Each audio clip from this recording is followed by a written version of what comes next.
Hello मेरे प्यारे साथियों, आप सभी का स्वागत है एमजी ट्यूशन क्लास में। मैं आपका भाई मुन्ना गौतम।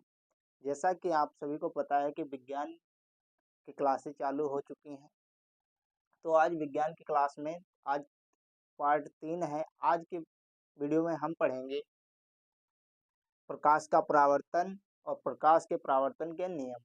आखिरकार प्रकाश का परावर्तन किस प्रकार से होता है, ये सब हम ये आज की वीडियो में बहुत ही आराम से पढ़ेंगे, जो कि आप लोगों को बहुत अच्छी तरीके से समझ आएगा। तो आप लोग वीडियो में बने रहें।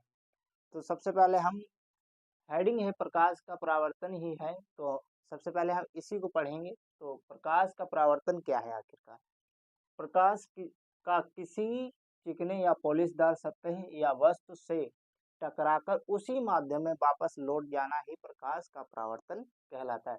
कल की परिभाषा में मैंने बताया था कि किसी पॉलिशदार चीज में प्रकाश जब डालेंगे, जैसे मैंने उदाहरण दिया था आईना, आईना पर डालेंगे तो प्रकाश का परावर्तन होगा। प्रकाश कहीं ना कहीं फैलेगा, उसी घटना को प्रकाश का परावर्तन कहते हैं। तो वही बात इसमें भी लिखी है, पॉलिशदार सतह या वस्तु से टकराकर प्रकाश किसी माध्यम में फैलना ही प्रकाश का परावर्तन कहलाता है।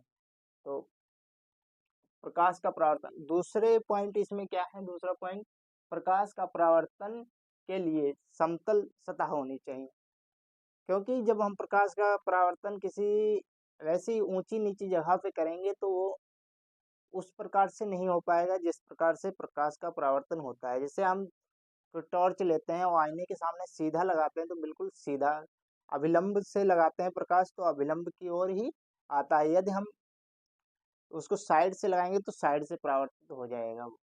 इसी कारण से हमें क्या चाहिए? प्रकाश का परावर्तन कराने के लिए समतल सतह या समतल वस्तु का उपयोग करना चाहिए।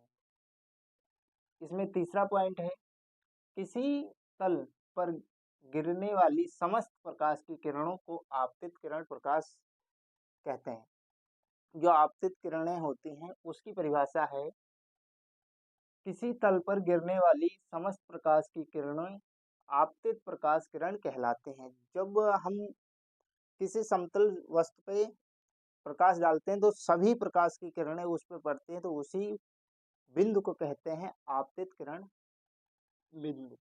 अब आते हैं चौथे पॉइंट में, प्रकाश के परावर्तन में चौथा पॉइंट है इसमें, प्रकाश के परावर्तन की मात्रा उसी तल की प्रकृति पर निर्भर करता है। जैसे जिस प्रकार की सतह होगी प्रकाश का परावर्तन उसी प्रकार से होगा। यही कहने का मतलब है इस लाइन का। फिर इसमें पांचवा पॉइंट है, जिस तल से प्रकाश की किरणें परावर्तित होती हैं उसी को परावर्तन किरण कहते हैं। तो इसका चित्र मैं इधर लगा दूंगा, प्रकाश का परावर्तन का चित्र।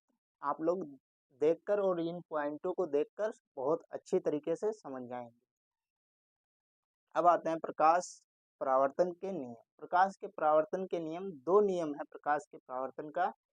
तो सबसे पहले हम आपतित किरण, पहला नियम पढ़ेंगे। आपतित किरण और परावर्तित किरण व अभिलंब तीनों एक ही स्थल पर मौजूद होते हैं। कैसे? जैसे ये होती है हमारी आपतित किरण, ये तो हमारा समतल पृष्ठ है, एक इधर से पॉलिशदार, ये हमारा हो गया आपतित किरण। ये हो गया अभिलंब, ये हो गया हमारा परावर्तित। तो तीनों देखो एक ही तल पे मौजूद है, इसलिए इसमें पहले नियम में कहा गया है कि आपतित किरण, परावर्तित किरण व अभिलंब तीनों एक ही तल में उपस्थित होते हैं। दूसरा नियम क्या कहता है?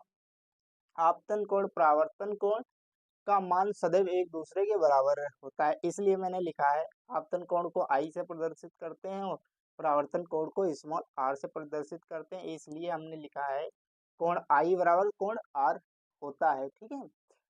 नोट पॉइंट, जब कोई प्रकाश की किरण अभिलंब से आती हुई प्रतीत होती है, जैसे अभिलंब का मतलब होता है सीधा, सीधा आती हुई प्रतीत होती है और यहाँ पे समतल पृष्ठ है, तो वह अपने ही मार्ग में वापस लौट जाएगी।